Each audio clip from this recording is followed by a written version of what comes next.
राज्य की यदि प्रजा दुखी होती है तो उस राजा की गति बिगड़ जाती है। गति मतलब वो नरक में जाता है। ये बात परीक्षित को बुरी लगी। वेद व्यास जी भागवत में लिख रहे, तत्र गो मिथुनम राजा हन्यमानम अनाथ बट दंडहस्तम च ब्रसलम दद्रशे नृपलांछनम।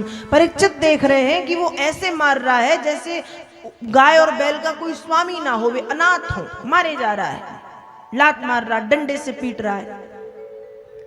परीक्षित के मन में आया, यस्य राष्ट्रे प्रजा सर्वास्त्रश्यन्ते साध्य साधु भी तस्य मत्तस्य नश्यन्ति कीर्ति आयु भगोगति। जिस राजा के राज्य की प्राणों से प्रिय प्रजा दुखी हो, उस राजा की कीर्ति, उस राजा की आयु, उस राजा की गति बिगड़ जाती है और उसको नरक का गामी बनना पड़ता है। जब परीक्षित ने ये सब देखा, ये सब सुना, बहुत बुरा लगा। तुरंत तलवार निकाली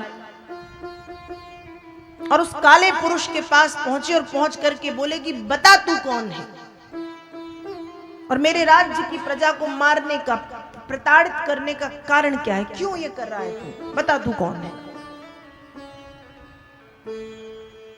कौन है तू।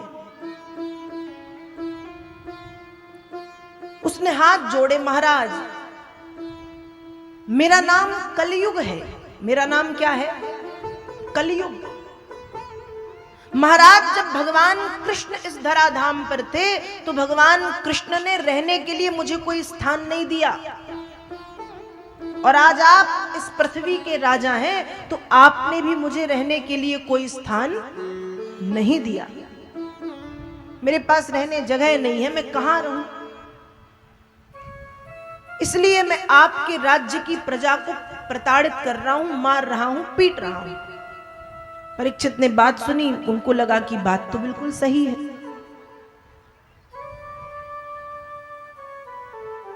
बात तो बिल्कुल सही है।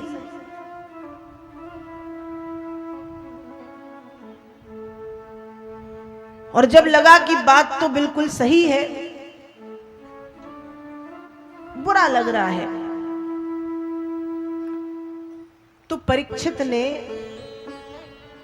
कलयुग को रहने के लिए जगह दे दी। क्या किया? जगह दी, स्थान दिए 4। कितने स्थान दिए? 4। और कहा कि आज से तुम इन 4 स्थानों में रहोगे। द्यूतम पानम स्त्रिया सूना यत्राश्च धर्म चतुर्विधा पुनश्च याचमानायो जात रूप मदात प्रभु। आज से तुम इन 4 स्थानों में रहोगे। द्यूतम, द्यूत जहां पर जुआ खेला जाएगा, जहां द्यूत क्रीड़ा होगी, वहां तुम रहोगे। पानम, जहां नशा किया जाएगा, जहां मदिरा पान होगा, वहां तुम रहोगे। स्त्रिया, स्त्री जहां होगी वहां तुम रहोगे। अब स्त्री कहां नहीं, कहां नहीं है? हर घर में है, किसी की मां, किसी की बहन, किसी की बेटी, किसी की पत्नी के रूप में। तो यहां पर एक सामान्य स्त्री की बात नहीं चल रही। यहां जो स्त्री की बात चल रही है वो है जिसको हम कहते हैं वैश्या, जिसको हम कहते हैं वैश्या, गलत आचरण वाली स्त्री। कौन सी स्त्री? गलत आचरण वाली। तो द्यूतम, जुए में रहोगे, पानम, नशे में रहोगे, स्त्रिया, गलत आचरण वाली स्त्री जहां होंगी, अर्थात जहां वैश्यावृत्ति की जाएगी या जो लोग वैश्यागामी होंगे, वहां कलयुग भी होगा। तो द्यूतम पानम स्त्रिया सूना, सूना मतलब हिंसा, सूना मतलब हिंसा। जहां हिंसा होगी, जहां हत्या होगी, जहां किसी भी प्रकार की हिंसा होगी, वहां कलयुग रहेगा। 4 स्थान परीक्षित ने दिए। अब कलयुग कह रहा, महाराज बहुत बड़ी कृपा की, आपने मुझे 4 स्थान दिए। अच्छे से सुनो, इन 4 स्थानों में कलयुग है। ध्यान से सुन लो। कहाँ है? जुए में है। पानम मतलब नशे में, नशा मतलब शराब में, स्त्री मतलब वैश्या में, और सूना मतलब हिंसा में। परीक्षित ने कहा महाराज ये 4 स्थान दे के बहुत अच्छा किया, लेकिन सरकार ये चारों स्थान बुरे हैं। सरकार ये चारों स्थान कैसे हैं? बुरे हैं। मुझे एक तो कोई अच्छा स्थान दे दो। जब उसने फिर से मांग की, पुनश्च याचमानायो जात रूप मदात प्रभु, परीक्षित को लगा बात तो सही है, और परीक्षित ने उसको रहने के लिए एक स्थान और दिया, एक स्थान और दिया। ठीक है, आज से तुम स्वर्ण में भी रहोगे। कहां रहोगे? स्वर्ण। स्वर्ण मतलब सोना। आज से तुम कहां रहोगे? स्वर्ण में। आज से तुम सोने में भी रहोगे। अब परीक्षित बहुत खुश हो गए, सोने में स्थान मिला। अब जब सोने में स्थान मिला तो उसके मन में आ गया कि बस तुम कितने बड़े मूर्ख हो राजन। बाहर से तो कह रहा महाराज तुमसे बड़ा कृपालु दयालु कोई नहीं, बाहर की बात है, पर भीतर क्या कह रहा है कि तुमसे बड़ा मूर्ख कोई नहीं, तुमसे बड़ा बेवकूफ कोई नहीं। क्यों? क्योंकि दिखने में राजा तुम हो, रथ पर तुम बैठोगे, मुकुट तुम लगाओगे, लेकिन तुम जो मुकुट लगाओगे उस पर मैं बैठूंगा। मैं मतलब कलयुग। अब देखो स्वर्ण की जो उत्पत्ति है वो भगवान शंकर से हुई है या भगवान कृष्ण से, लेकिन कह दिया कि स्वर्ण में कौन है, सोने में कौन है? कलयुग। तो ध्यान रखिएगा, जो स्वर्ण बुरे तरीके से कमाया जा रहा है, बुरे तरीके मतलब किसी का चुरा लो, किसी का हड़प लो, जबरदस्ती ले लो, जबरन ले लो, बलात् ले लो, कब्जा कर लो, धोखे से हत्या लो, ऐसे वाले स्वर्ण में कलयुग निवास करता है। तो ये कह रहा है कि दिखने में तुम राजा, लेकिन तुम जो मुकुट लगाओगे उस पर मैं राजा। कौन? कलयुग। अब परीक्षित घर आए, और आज परीक्षित के मन में आया कि देखें तो मेरे दादा परदादा, मेरे पिता, मेरे पूर्वज मेरे लिए क्या छोड़ के गए। जब देखा तो खूब सारा सोना, और सोना बस नहीं, खूब अच्छे अच्छे आभूषण, धन संपत्ति सब, और उसी सोने में एक खूब सुंदर खूब बड़ा मुकुट। मुकुट किसका? जरासंध का। जब जरासंध मर गया तो जरासंध के मुकुट को भीम छीन के लाए हैं। जरासंध का बेटा आया, उसने कहा कि ये तो हमारे पिता का है, इसको हम ले जाएं, लेकिन भीम ने जबरदस्ती छीना है। तो मुकुट किसका? जरासंध का। पहले से उसमें अवगुण भरे हैं और फिर छीना गया, जबरदस्ती ले लिया। और जब वो मुकुट परीक्षित को अच्छा लगा और परीक्षित ने जब वो मुकुट अपने सिर पे धारण किया तो उस मुकुट के ऊपर कलयुग आकर के बैठ गया। अब जब कलयुग आकर के बैठा तो परीक्षित चल दिए शिकार करने। परीक्षित के मन में आ जाया कि मुझे शिकार करना है, और जब शिकार करने निकले जंगल में तो दिन जब बीत गया, शाम होने लगी तो भूख लगाई, भूख प्यास लगाई, तो उसी जंगल में एक समीक नाम के ऋषि का आश्रम था। परीक्षित ऋषि के आश्रम में पहुंचे तो शाम का समय था। शाम का समय वैसे भी पूजा पाठ आरती का होता है, ध्यान का होता है। तो जो ऋषि हैं वो बैठ के ध्यान कर रहे हैं। अब परीक्षित के सिर पर कौन है? कलयुग। परीक्षित नहीं सोच रहे, कलयुग सोच रहा है कि ये ऋषि मुझको देख के ढोंग कर रहे हैं, ये ढोंगी हैं, ये पाखंडी हैं। और ऐसा सोचते सोचते वहां पर एक तक्षक जाति का मरा हुआ सर्प पड़ा था, उस सर्प को उठा करके समीक ऋषि के गले में डाल दिया और परीक्षित घर आ गए। घर आए, मुकुट उतारा, उतारते सब याद आ गया। अब सब याद आया तो पश्चाताप करने, गलती हो गई, प्रायश्चित करने लगे।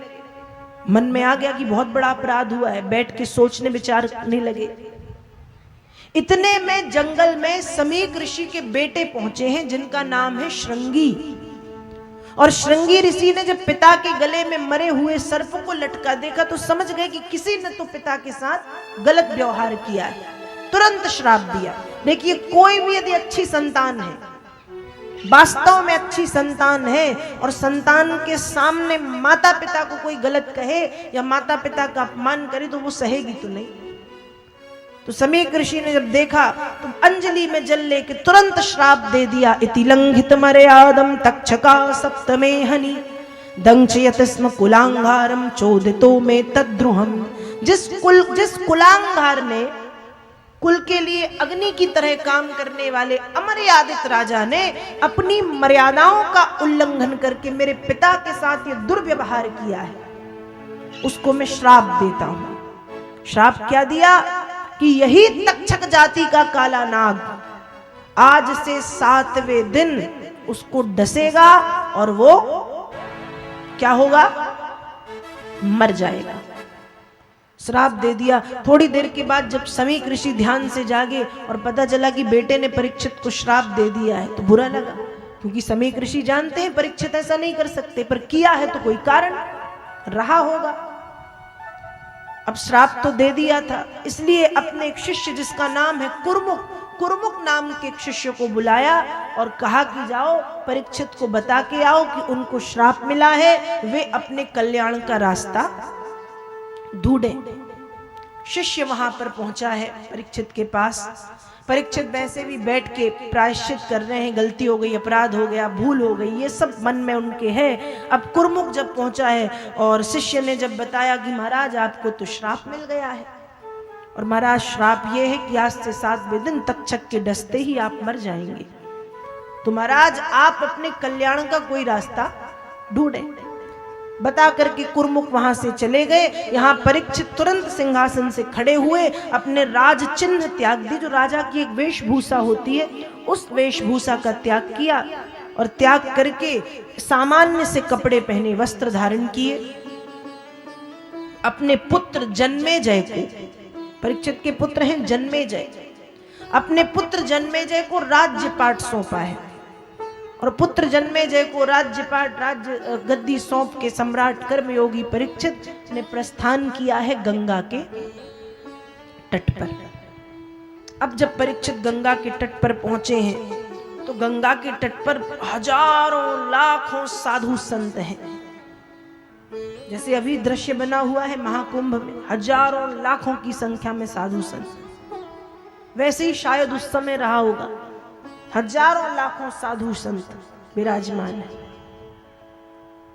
लेकिन परीक्षित की श्रद्धा किसी को देख के जागी नहीं, क्योंकि देखिए सम्मान हम सबका करते हैं, साधु संत जो हैं वो सब हमारे सम्मानीय, सब महात्मा का सम्मान करते हैं, क्योंकि उनका पद, उनकी योग्यता बहुत है, तो हम सम्मान करते हैं, पैर पड़ते हैं। लेकिन जो श्रद्धा है ना, भीतर की भाव, वो सबके सामने नहीं जागते। जो भीतर के भाव हैं वो सबके सामने नहीं जागते, वो किसी किसी के सामने जागते हैं। 100 में कोई एक होता है संत जिनके सामने हम रो देते हैं, जिनके सामने हमारे भाव जागते हैं। तो वहां सैकड़ों साधु संत हैं, लेकिन परीक्षित के भाव नहीं जागे। प्रणाम सबसे किया, चरण स्पर्श सबसे किए, दंडवत सबको किया, लेकिन कहीं परीक्षित को ये नहीं लग रहा है कि हाँ ये मेरा कल्याण कर पाएंगे। मिले तो बहुत से, उपाय भी बताया, किसी ने कहा यहीं समाधि ले लो, किसी ने कहा तपस्या में बैठो, किसी ने कहा चलो बड़ा यज्ञ करा दूं, किसी ने कहा जाप करो, किसी ने कहा नाम का सहारा लो, किसी ने ये, किसी ने वो, बहुत से उपाय बताए। लेकिन परीक्षित को किसी के मन की बात, किसी की बात मन में अच्छी नहीं लगी। सम्मान सबका है पर श्रद्धा नहीं जागी। थोड़ी देर के बाद परीक्षित देख रहे हैं कि सामने से एक बहुत सुंदर बालक, बहुत सुंदर, उम्र 16 वर्ष, कद काठी काफी अच्छी है, घुटनों तक लंबे लंबे हाथ, आजानु बाहु, घुंघरारे घुंघरारे कंधे तक बाल, उठे हुए कंधे, चौड़ी छाती, आंखें कमल की फूल की पंखुरी के जैसी कटीली, सुंदर नासिका, सुंदर कपोल, सुंदर दंतावली, अंग प्रत्यंग से एक कांति, एक आभा, एक प्रभा, एक ओज, एक तेज, एक लालित्य दिखाई दे रहा है। शरीर जब आ रहे हैं तो लग रहा है कि हाँ कोई आ रहा है। और जब परीक्षित ने उनको देखा तो बिना जाने बिना पहचाने परीक्षित उनके चरणों में दंडवत होकर के लेट गए। वे कौन थे? कौन थे? श्री सुखदेव जी महाराज। कौन थे? वेद व्यास जी लिख रहे, तम दुयष्ट वर्षम सुकुमार पादम करोरुबाह्यवम सकपोल गात्रम। कौन थे? कहा वो थे परम हंस, परम अवधूत, परम संत श्री सुखदेव जी महाराज, जिनके चरणों में, जो जी उम्र बड़ी कम है, 16 साल की उम्र है, जिनके चरणों में दंडवत होकर के परीक्षित लेट गए। सारी श्रद्धा, सारे भाव परीक्षित के जाग गए। श्री सुखदेव जी ने अपने दोनों हाथों से परीक्षित को उठा करके खड़ा किया और बिना बताए ही सब जान गए कि परीक्षित के जीवन की परेशानी क्या है। और सुखदेव जी ने परीक्षित से कहा कि राजन, अभी तो उस तक्षक जाति के सर्प ने आपको डसा नहीं है। यदि वो सर्प आपको डस चुका होता, उसके डसने के कारण आपकी उंगलियों के नाखून नीले पड़ गए होते, आपके होंठ नीले पड़ गए होते, आपकी आंखें चढ़ गई होती, आपके रक्त में, रक्त के साथ साथ जहर भी बहने लगता, और ऐसी स्थिति में आप मेरे पास आते, तब भी मैं आपको भगवान कृष्ण का चरित्र सुनाता। महाराज, अभी तो आपके पास 7 दिन है, आप मुझे 7 दिन दे दो, मैं आपको नव जीवन प्रदान करूंगा। और सम्राट कर्मयोगी परीक्षित ने सुखदेव जी के चरणों में समर्पण किया। उसी समय गंगा मैया के उत्तर तट पर, गंगा मैया के दक्षिण तट पर, उत्तर दिशा तरफ मुख करके विराजमान होकर के श्री सुखदेव जी महाराज ने सम्राट कर्मयोगी परीक्षित को श्रीमद् भागवत की कथा सुनानी शुरू की है। और यहां से वो कथा अब शुरू हो रही है जो कथा श्री सुखदेव जी महाराज ने सम्राट कर्मयोगी परीक्षित को सुनाई।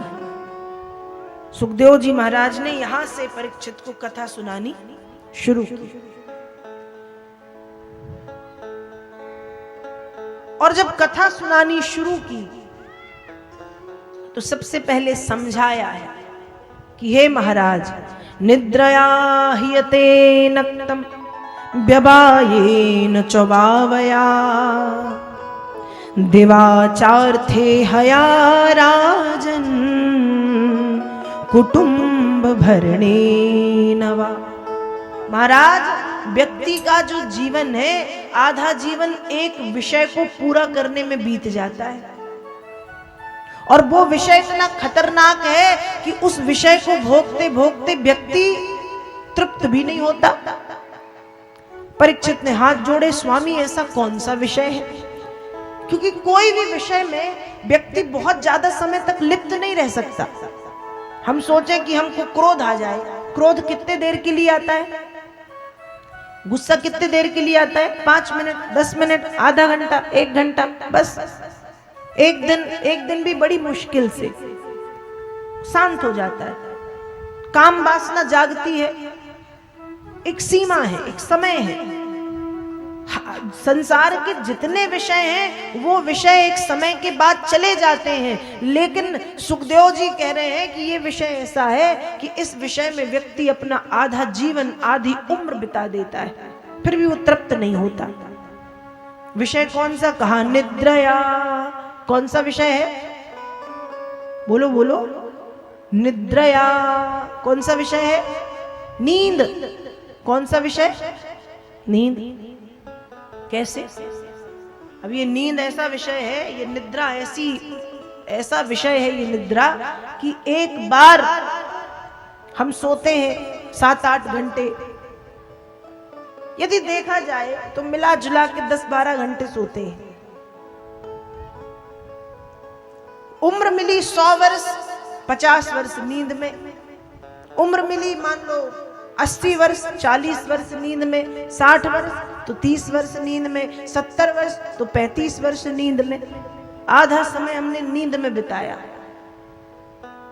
और ऐसा भी नहीं, ऐसा होता है एक दिन हम ना सोए ना तो हमको लगता है कि हम सही से काम नहीं कर पाएंगे। हम संसार के लोग।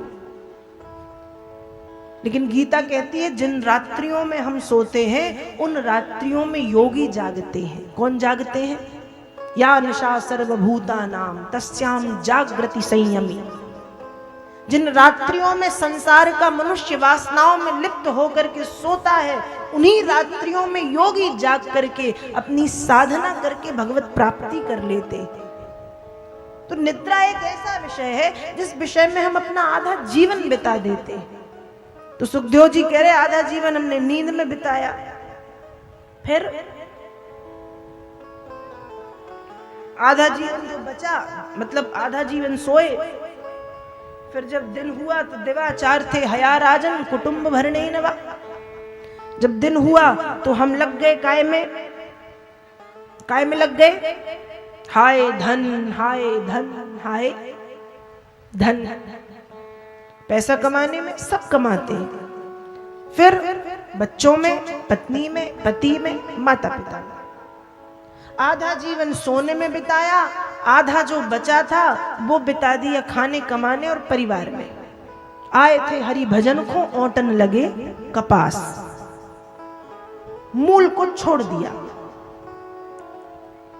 मैं हमेशा कहती हूं कि हमें संसार में है तो हमें संसार में रह करके इस संसार के प्रति जो हमारी जिम्मेवारियां हैं उनका ध्यान तो रखना पड़ेगा। लेकिन हम ध्यान रखते रखते उनमें इतना लिप्त हो जाते हैं कि हम सब तो करते हैं पर जो करना चाहिए वो नहीं करते। हम घूमेंगे फिरेंगे, खाएंगे पिएंगे, खेलेंगे कूदेंगे, टीवी देखेंगे, घर परिवार सबको समय देंगे, कमाएंगे सोएंगे, लेकिन भजन नहीं करते। सब करते हैं पर भजन नहीं करते। और जब भजन करने का समय आता है तो लोगों को या तो नींद आने लगती है, लोग थक जाते हैं। लोग कहते हैं क्या करें, दिन भर काम करते रहते हैं तो समय नहीं मिलता भजन करने का, थक जाते हैं। और ऐसे थकते हैं कि भजन नहीं कर पाते। दुनिया भर के सभी कामों के लिए हमारे पास समय रहता है, सिर्फ भजन करने के लिए नहीं रहता। हम यदि किसी की निंदा होने लगी, निंदा मतलब किसी की बुराई होने लगे, तो 10 लोग बैठ के 4-4 घंटे बुराई करते हैं। बुराई करने में समय खराब नहीं हो रहा है। टीवी देखते हैं, फोन चलाते हैं, सब करते हैं। समय, सिर्फ समय की कमी कब हो जाती है? भजन नहीं कर पाते। तो भगवान ये थोड़ी कह रहे कि 2 घंटे भजन करना है। 2 घंटे तो आप फोन चलाओ, भजन थोड़ी 2 घंटे करना। भजन कितना करना? 1 घड़ी आधी घड़ी, आधी में पुनियाद, तुलसी चर्चा राम की, हरे कोटि अपराध। 1 घड़ी 24 मिनट, आधी घड़ी 12 मिनट, आधी में पुनियाद 12 का आधा 6 मिनट और 6 का आधा 3 मिनट बस। पर करना चाहिए। हम अपना पूरा जीवन पता नहीं किस विषय वासना में बिता देते हैं और जो काम करने के लिए वास्तव में हम आए हैं वो नहीं कर पाते। तो कथा के माध्यम से हम यही समझें कि हमें अपने जीवन में 5, 7, 10 मिनट का समय अपने कल्याण के लिए भगवत भजन में देना है। भजन करना शुरू करो। तो परीक्षित को समझाया है सुखदेव जी ने और फिर कथा सुनानी शुरू की कि हे राजन, जब श्री हरि नारायण ने संसार की रचना की तो उन्होंने प्रजा उत्पत्ति, संतान उत्पन्न करने का काम ब्रह्मा जी को सौंप दिया कि संसार तो मैंने बना दिया, अब इसको सजाओ आप। ब्रह्मा जी की उत्पत्ति कैसे हुई? भगवान नारायण, नारायण मतलब श्री हरि, श्री हरि की नाभि से कमल नाल निकली, उस कमल नाल से सृष्टाकार ब्रह्मा जी निकल करके आए। भगवान विष्णु की नाभि से, नाल और नाल के भीतर से ब्रह्मा जी निकले। अब जब ब्रह्मा जी निकले तो आते ही ब्रह्मा जी ने चारों तरफ देखा कि कहां आ गया। चारों तरफ देखने के कारण हो गए चतुरानन, चार मुखों वाले। फिर ब्रह्मा जी कुछ समझ में नहीं आया, क्या करूं क्या करूं। तो एक आवाज आई है, तप। ब्रह्मा जी ने तप किया, और जब तप किया तो नारायण प्रसन्न हुए, ब्रह्मा जी को ज्ञान प्रदान किया, और ज्ञान प्रदान करने के बाद संसार के क्रम को आगे बढ़ाने के लिए कहा। तब ब्रह्मा जी ने सबसे पहले संकल्प की सृष्टि मतलब संसिद्धि से 4 बेटे उत्पन्न किए। कितने बेटे उत्पन्न किए? 4। सनक, सनंदन, सनातन, सनत कुमार। जब 4 बेटे उत्पन्न किए तो चारों आए, और आते ही जंगल चल दिए। ब्रह्मा जी ने कहा कहां जा रहे? सनत कुमार बोले भजन करने। ब्रह्मा जी बोले मैंने भजन करने थोड़ी बनाया है, अरे संसार को बनाने में मेरी सहायता करो। सनत कुमारों ने कहा हम संसार में लिप्त होने थोड़ी आए, हम चले भजन करने, हम नहीं रुकेंगे। ब्रह्मा जी को गुस्सा आ गया कि बताओ मेरे बेटे ही मेरी बात नहीं मान रहे।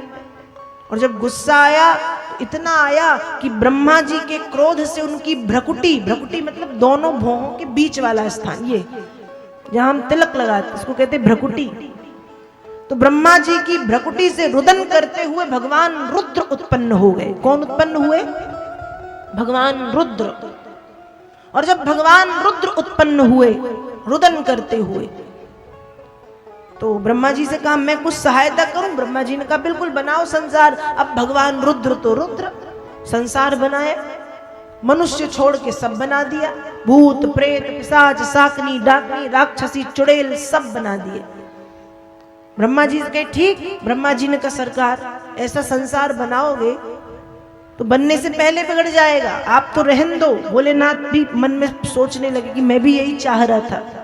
और भोलेनाथ चले गए कैलाश, और कैलाश पे जाकर के हो गए भजन में मस्त। और ब्रह्मा जी यहां पर फिर से हो गए व्यस्त। अब ब्रह्मा जी ने कहा क्या किया जाए। तो ब्रह्मा जी ने मानसिक सृष्टि की रचना की। मानसिक मतलब मन। ब्रह्मा जी के मन से 10 बेटे उत्पन्न हुए। कितने? 10। भृगु, मरीचि, अंगिरा, पुलत्स, पुलह, क्रतु, प्रजापति, दक्ष, देवर्षि, नारद इत्यादि 10। अब जब 10 पुत्र उत्पन्न हुए तो ये भी आते ही जंगल चले गए। फिर ब्रह्मा जी की वाणी से सरस्वती की उत्पत्ति हुई। ब्रह्मा जी की वाणी से माता सरस्वती। सरस्वती जी भी अपने वेद पाठ में, वेद का लेखन गायन में लिप्त हो गई। ब्रह्मा जी की छाया से कर्दम ऋषि की उत्पत्ति हुई, वो भी अपने भजन में लग गए। अब ब्रह्मा जी को लगा अभी तक जितने बनाए सब अपने अपने भजन में लगे हैं, क्या किया जाए। उस समय ब्रह्मा जी का एक नाम का अक्षर से है। का अर्थ होता है काया, काया मतलब देह, देह मतलब शरीर। ब्रह्मा जी के दाहिने अंग से स्वयंभू महाराज मनु, वामांग से महारानी शत्रुपा की उत्पत्ति हुई। जब ये उत्पन्न हुए, एक तरफ से दाहिने तरफ से मनु, बाएं तरफ से शत्रुपा, तब ब्रह्मा जी ने इन दोनों को आदेश दिया है तदा मिथुन धर्मेण प्रजा हे धाम्य बभूविरे सचापि सतरूपायां पंचापत्यान यजी जनत। मनु और शत्रुपा जब उत्पन्न हुए हैं तब महाराज मनु और महारानी शत्रुपा को ब्रह्मा जी ने आदेश दिया है कि मैथुन धर्म, स्त्री और पुरुष के द्वारा 5 संतानों को उत्पन्न करें। तब ब्रह्मा जी, महारानी शत्रुपा और महाराज मनु ने ब्रह्मा जी के आदेश से पहले तो तपस्या की, फिर तपस्या करके जब वरदान पाकर के लौटे हैं 5 संतानों को उत्पन्न किया है, जिसमें से 3 बेटियां हैं, आकृति, देवहूति, प्रसूति। 2 पुत्र हैं, उत्तानपाद और प्रियव्रत। ब्रह्मा जी की हो गई, मनु शत्रुपा की हो गई 5 संतान। फिर ऐसे संसार बढ़ना शुरू हुआ। तो मनु और शत्रुपा, और मनु शत्रुपा से 5, तीन बेटियां और 2 बेटे। समय बीता है, महाराज मनु और महारानी शत्रुपा को लगा कि हमें माता पिता के धर्म का पालन करना चाहिए। तो देखते ही देखते महाराज मनु और महारानी शत्रुपा ने अपनी बिटिया आकृति का विवाह प्रजापति रुचि के साथ, प्रसूति का विवाह प्रजापति दक्ष के साथ संपन्न कराया। मनु महाराज की बेटी देवहूति के लायक अब तक उनको कोई वर नहीं मिल रहा कि देवहूति का विवाह किससे हो, क्योंकि देवहूति बड़ी तपस्विनी थी, साध्वी मतलब साधु जैसा जीवन जीने वाली। क्या किया जाए, खूब कोशिश की, जब कोई नहीं मिला। उस समय ब्रह्मा जी की छाया से जो कर्दम ऋषि उत्पन्न हुए हैं, ब्रह्मा जी ने कर्दम ऋषि से आकर के कहा कि हे ऋषि कर्दम, आप संतान उत्पन्न करें, अर्थात गृहस्थ धर्म में प्रवेश करें। कर्दम ऋषि ने ब्रह्मा जी की बात तो मानी, लेकिन बात मानने से पहले 10,000 वर्ष तक कर्दम ऋषि भी सरस्वती नदी के तट पर तपस्या करने चले गए। तपस्या जब पूरी हुई, भगवान विष्णु प्रकट हुए और पूछा है कि क्या चाहिए। तब कर्दम ऋषि उत्तर दे रहे हैं, तथा सचाहम परिबोधुकामा समान शीलाग्रह मेद धैनुम उपेवान मूलमशेष मूलम दुरासयः काम दुघांग्रि मूलो। जब कर्दम ऋषि के सामने विष्णु भगवान प्रकट हुए और पूछा कि बताओ क्या चाहिए, तब कर्दम ऋषि कहते हैं, प्रभु तथा सचाहम परिबोधुकामा, मैं गृहस्थ आश्रम में प्रवेश करना चाहता हूं। विष्णु भगवान ने कहा ये तो अच्छी बात है, तो मैं क्या करूं। कहा प्रभु समान शीला ग्रहमेद धैनुम, गृहस्थ आश्रम में कोई सोचे कि हम अकेले रह लें तो अकेले वानप्रस्थ संन्यास और ब्रह्मचर्य में रहा जा सकता है, पर गृहस्थ में अकेले नहीं रह सकते। इसलिए गृहस्थ आश्रम में प्रवेश करने के लिए मैं अपने अनुरूप, अपने अनुकूल, अपने जैसी, अपनी तरह, मेरे जैसे स्वभाव वाली, सुंदर आचरण, सुंदर गुणों वाली सुशील कन्या से विवाह करना चाहता हूं। विष्णु भगवान ने सुना, प्रसन्न हुए और प्रसन्न होकर के वरदान दे दिया कि आज से 2 दिन के बाद मनु महाराज अपनी प्रिय पुत्री देवहूति को लेकर के आएंगे और आपके समक्ष विवाह का प्रस्ताव रखेंगे। मना नहीं करना, हाँ कह देना, क्योंकि देवहूति आपके जैसी है। ठीक है। भगवान नारायण वहां से अंतर्धान हुए। समय बीता है, कर्दम ऋषि तपस्या से जागे हैं, शरीर दुबला पतला हो गया है, बालों में लड़ियां पड़ गई हैं, पर मुखमंडल में एक दिव्यता है, एक तेज है। और इसी समय मनु महाराज, महारानी शत्रुपा अपनी प्रिय पुत्री देवहूति को लेकर के पधारे हैं। यहाँ कर्दम ऋषि तपस्या से उठ करके भजन कर रहे हैं। आइए 1 मिनट के लिए हम भी भगवान नाम संकीर्तन करते हैं, भाव से सभी गाएंगे। श्रीमन्नारायण नारायण नारायण, श्रीमन्नारायण नारायण नारायण, श्रीमन्नारायण नारायण नारायण,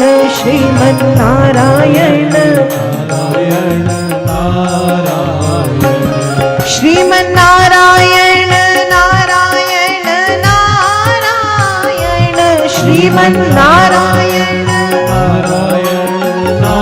नारायण, श्रीमन्नारायण नारायण नारायण, श्रीमन्नारायण नारायण, श्रीमन्नारायण नारायण नारायण,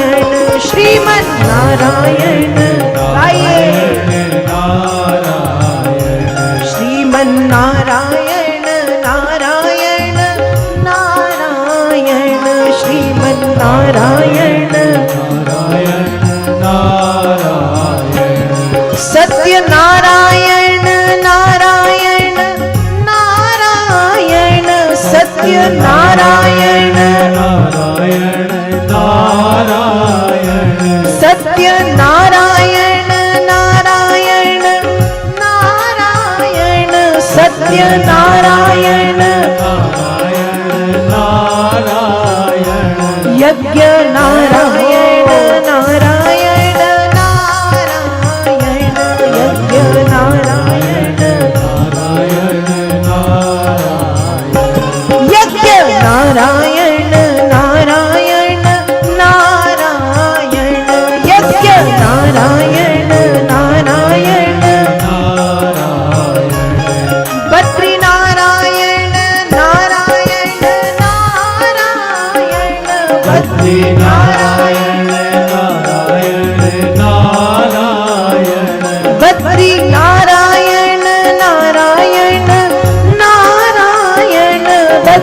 नारायण नारायण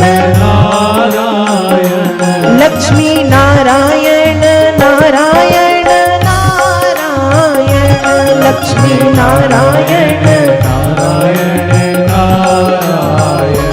लक्ष्मी नारायण नारायण नारायण लक्ष्मी नारायण नारायण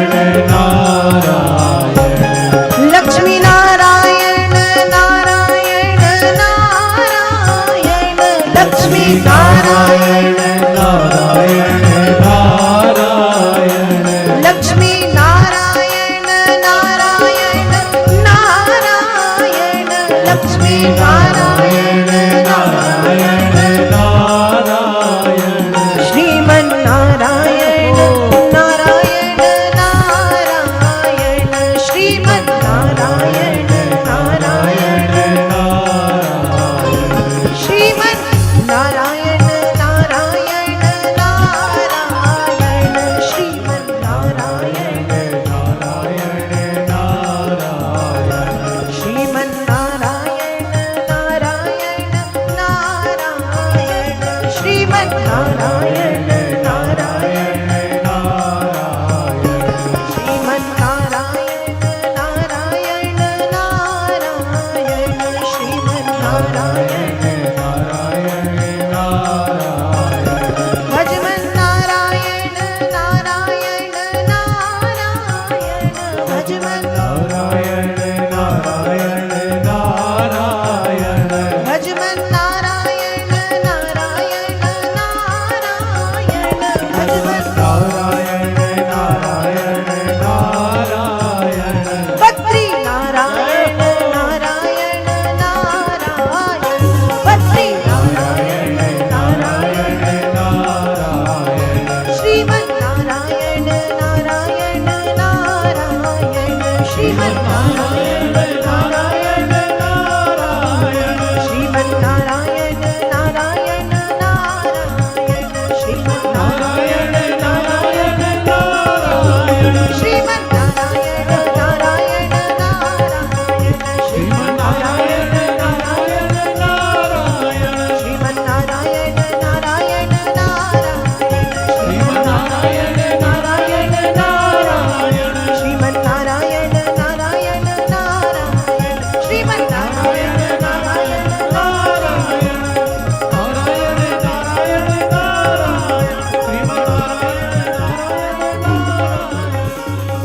बोलिए वृंदावन बिहारी लाल की। तो कर्दम ऋषि ने भजन करना शुरू किया। मनु महाराज शत्रुपा देवहूति को लेकर के पधारे हैं। तीनों ने कर्दम ऋषि को प्रणाम किया है। कर्दम ऋषि ने प्रणाम करके आगमन का कारण पूछा है मनु महाराज से कि हे मनु महाराज, आपने कष्ट क्यों उठाया? आप मुझे बुलाते मैं आता। तब मनु महाराज कह रहे हैं तत्प्रतीक्ष दुजाग्रेम श्रद्धयो परता मया सर्वात्मनानुरूपा ते ग्रहमेधिषु कर्मषु। भगवान, आप बड़े दिनों से जिसकी प्रतीक्षा कर रहे थे, बड़े दिनों से आप जिसका इंतजार कर रहे थे, वो मेरी बिटिया है। इसका नाम देवहूति है और ये हर प्रकार से आपके अनुरूप, आपके अनुकूल है, गुणवान है, शीलवान है, आचरणवान है, सुशील है, गृह कार्यों में दक्ष है, निपुण है, कुशल है। आप हमारी बिटिया देवहूति को श्रद्धा के साथ स्वीकार करें। कर्दम ऋषि ने वो विवाह का प्रस्ताव स्वीकार किया और कर्दम ऋषि का विवाह ब्राह्म विधि के साथ मनु और शत्रुपा और बहुत से ऋषि मुनियों की उपस्थिति में देवहूति के साथ संपन्न हुआ। माता पिता से विदा होकर के देवहूति पति के घर चली आई हैं, कर्दम ऋषि के आश्रम में। और बड़ी बात तो यह है कि विवाह के बाद व्यक्ति वासनाओं में लिप्त हो जाता है, लेकिन विवाह के बाद कर्दम ऋषि तपस्या करने बैठ गए तुरंत। और धन्य है देवहूति, मतलब उनकी पत्नी, यदि कर्दम ऋषि तपस्या करने बैठे हैं तो छाया की तरह उनके आगे पीछे खड़ी है कि मेरे पति को पूजन में या साधना में किसी चीज की कोई कमी ना आए, एकदम छाया बन के। 1000 वर्षों की तपस्या के बाद जब कर्दम ऋषि जागे हैं तो प्रसन्नता भी हुई और दुख भी हुआ। वेद व्यास जी लिख रहे, कायेन भूयशा क्षामां करसितां व्रतचर्यया प्रेम गदगदया वाचा पीड़िता कृपया व्यभीत। प्रसन्नता इस बात की हुई कि जैसी पत्नी मुझे चाहिए थी वैसी पत्नी मुझे मिल गई, मेरे जैसी। और दुख इस बात का हुआ कि एक राजा की बिटिया का विवाह एक राजा के बेटे से होना चाहिए, लेकिन इसका विवाह तो मेरे जैसे ऋषि से हुआ। दुख इस बात का हुआ। कर्दम ऋषि ने देवहूति की निष्ठा श्रद्धा भाव को देखा, प्रसन्न हुए और देखा कि जो देवहूति परम सुंदर थी, जब विवाह हुआ था तो परम सुंदर थी, लेकिन सेवा करते करते दुबली पतली कृशकाय हो गई। कर्दम ऋषि के आश्रम में बिंदु नाम का एक सरोवर मतलब तालाब था। अपनी पत्नी देवहूति से कहा कि जाइए उस सरोवर में स्नान कराइए। देवहूति सरोवर में स्नान करने पहुंची और जब स्नान करके वापस आई हैं तो परम सुंदरता देवहूति को मिल गई। जैसी सुंदर पहले थी उससे भी कई गुना सुंदर हो गई, परम सुंदर। और जब परम सुंदर हुई, यहाँ कर्दम ऋषि ने योग की शक्ति से अपने आप को भी सुंदर बनाया। योग क्रिया से एक विमान बुलवाया जिसमें बैठ करके कर्दम ऋषि और देवहूति ने सारे संसार का भ्रमण किया। संसार के भ्रमण के बाद इन्हें 9 कन्याओं की प्राप्ति हुई। अब जब 9 कन्याएं हो गईं तो कर्दम ऋषि ने कहा कि देवी अब मैं फिर से तपस्या करने जा रहा हूं। तब देवहूति ने चरण पकड़ लिए कि भगवान ये 9 कन्याएं तो एक समय के बाद ब्याह करके अपने अपने घर चली जाएंगी। मैं एक पुत्र की कामना करती हूँ, मुझे मेरे लिए एक पुत्र चाहिए, क्योंकि कन्याएं ब्याह के घर चली जाएंगी, आप भी तपस्या करने चले जाए, यहाँ मैं किसके सहारे रहूंगी। कर्दम ऋषि ने सोचा बात तो सही है, इसलिए 9 कन्याओं के बाद एक पुत्र की उत्पत्ति हुई। एक पुत्र ने जन्म लिया, जन्म कहें या क्योंकि देव शक्तियों का जन्म नहीं होता, वो प्रकट होते हैं। तो कर्दम ऋषि की संतान के रूप में भगवान के अंश कला अवतार श्री हरि नारायण स्वयं अंश कला अवतार के रूप में कपिल देव भगवान के रूप में प्रकट हुए। और जब कपिल देव भगवान आए तो कर्दम ऋषि ने उनकी परिक्रमा की, प्रणाम किया, जंगल चले गए तपस्या करने। यहाँ कपिल देव जी का दर्शन करने के लिए ब्रह्मा जी पधारे हैं, क्योंकि कपिल देव स्वयं नारायण है। भागवत में वर्णन आता है कि भगवान के 5वें अवतार, 23 अवतारों में से जो 5वां अवतार है, पंचमा कपिलो नामो, वो भगवान कपिल देव का है। तो ब्रह्मा जी के 10 मानस पुत्र हैं। ब्रह्मा जी अपने 9 मानस पुत्रों को लेके आए। उस समय नारद जी कहीं चले गए थे तो वो आ नहीं पाए, तो ब्रह्मा जी 9 मानस पुत्रों को लेकर के आए दर्शन करने के लिए। यहाँ दर्शन तो किया, लेकिन ब्रह्मा जी के 9 मानस पुत्रों का विवाह कर्दम ऋषि की 9 कन्याओं के साथ संपन्न हुआ। नारद जी तब घूमने चले गए थे, तो आज तक वैसे ही घूम रहे, तब भी नहीं हुआ था और आज भी नहीं हुआ। अब कन्याएं ब्याह के चली गई। यहाँ कपिल देव जी धीरे धीरे बड़े हुए, और जब बड़े हुए तो फिर कपिल देव जी ने अपनी माता देवहूति को ज्ञान का उपदेश दिया। भागवत में इसको ही कपिलोपदेश की कथा के नाम से जानते हैं, जिसमें से भागवत की 9 प्रकार की भक्ति जो कल आपने सुनी थी, श्रवणम कीर्तनम विष्णोः स्मरणम पाद सेवनम अर्चनम वंदनम दास्यम सख्य आत्मनिवेदनम, 9 प्रकार की भक्ति। और अष्टांग योग, अष्टांग योग के अंतर्गत 8 प्रकार के योग होते हैं। यम, नियम, आसन, प्राणायाम, प्रत्याहार, ध्यान, धारणा, समाधि के विषय में बताया। उस समय जो देवहूति हैं वो अपने बेटे से कह रही हैं कि पुत्र, संसार का ऐसा कोई सुख नहीं है जो मैंने भोगा ना हो।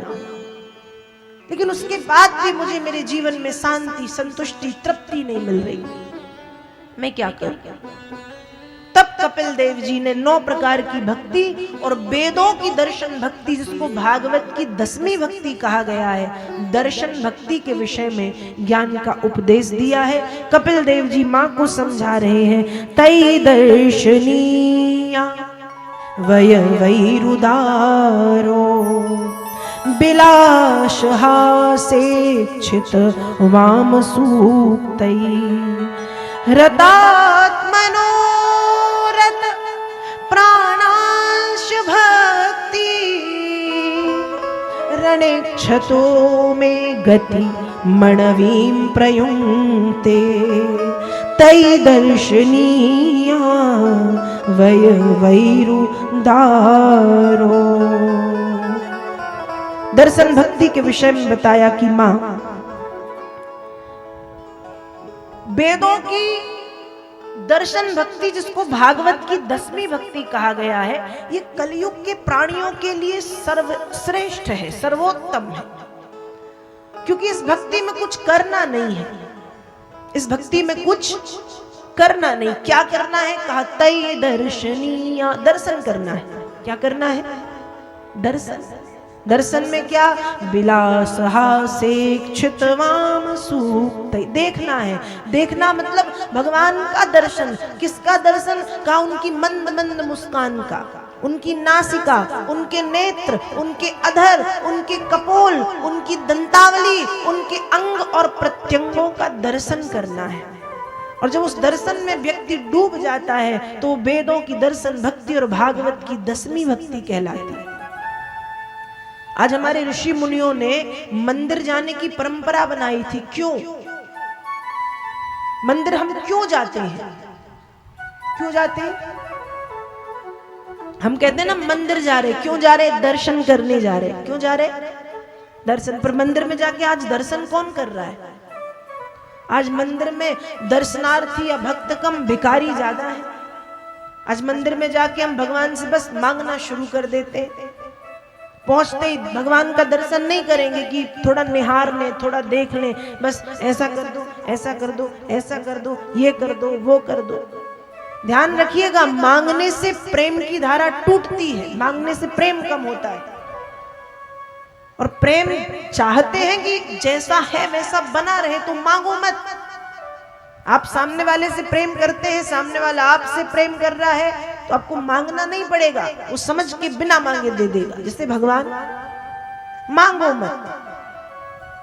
मांगने से एक बार आप मांगे। जैसे आपका कोई मित्र है, कोई प्रिय है, कोई स्वजन है, आप उससे प्रेम करते हैं, वो आपसे करता है, लेकिन आप उससे बार बार यदि मांग करेंगे, एक बार तो खुशी खुशी देगा, दूसरी बार देगा, तीसरी बार देगा, लेकिन उसके बाद उसका आपके प्रति और आपका उसके प्रति प्रेम कम होगा। मांगने से प्रेम की धारा टूटती है। प्रेम वही है जहां मांग ना हो, किसी भी प्रकार की मांगना ना पड़े और पूर्ति भी हो जाए, प्रेम वही है ना। तो भगवान से हम प्रेम करते हैं तो मांगो मत। मांगने से प्रेम कम होता है। भक्ति सकाम भाव में नहीं, भक्ति निष्काम भाव में करनी चाहिए। निष्काम भाव मतलब हम किसी भाव, कोई भावना ही नहीं है हमारी, भाव सिर्फ ये है कि कृपा चाहिए, बाकी कुछ भी नहीं। तो आज मंदिर में दर्शन कम, भिखारी ज्यादा खड़े हैं। कोई कह रहा ये कर दो, कोई कह रहा वो कर दो। कोई यदि कोई मंदिर से तुरंत निकले और उससे पूछा जाए कि भगवान की पोशाक क्या थी, भगवान ने क्या पहना था, पीला, नीला, लाल, कौन सा वस्त्र, भगवान की माला कैसे रंग की थी, भगवान का काजल कैसा था, भगवान की मुकुट कैसा था, भगवान के करधन, भगवान की चूड़ियां, भगवान का श्रृंगार कैसा था, हमको नहीं बता पाएंगे, क्योंकि हमने देखा ही नहीं। हम तो मांगने में लग गए, आंख बंद किए, भगवान भगवान ऐसा वैसा, ये वो। ये नहीं करना है, दर्शन करना है। क्या करना है? विलास हासेक्षित वाम सूक्तै, उनके अंग प्रत्यंग, उनकी सुमधुर मधुर मुस्कान, उनके नेत्र, उनकी नासिका, उनके कपोल, उनके कान, उनकी दंतावली, उनका मुकुट, उनकी मालाएं, उनका आभूषण, उनका श्रृंगार, उनके चरण कमलों का दर्शन करना है। और जब उस दर्शन में हम डूब जाएंगे तो बिना भक्ति के भक्ति बन जाएगी, जिसे भागवत की 10वीं और वेदों की दर्शन भक्ति कहते हैं। कपिल देव जी ने अपनी माता देवहूति को दर्शन भक्ति के विषय में ज्ञान का उपदेश दिया है। इसे ही भागवत में कपिलोपदेश की कथा के नाम से जानते हैं। इस तरह से कपिल देव जी का आख्यान भागवत में पूर्ण होता है। आज की पावन कथा में यही भगवान के चरण